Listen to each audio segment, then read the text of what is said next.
huvitav on edasi elada, kui sina, mu Jumal, oled paljastanud mind. Näidanud kohta ja punkti minu eksistentsis. See, et olen tänamatu kehaga samastaja ning teiste ekspluateerija olnud siin julmas olelusvõitluses.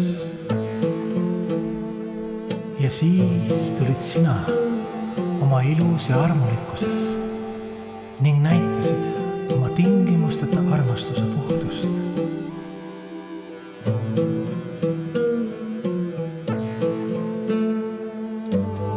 Päris raske on elada kõrvuti täiusliku õndsuse kehastusega, ise olles tänamatu ja solvangutega armaookeani pooluppuvas paadis.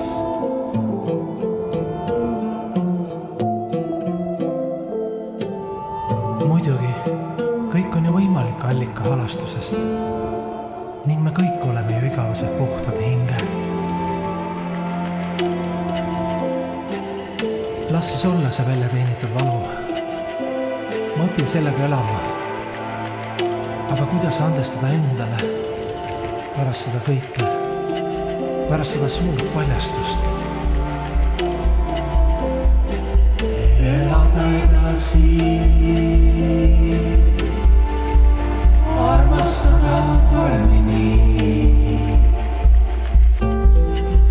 hingata edasi, palvetada sügavamalt.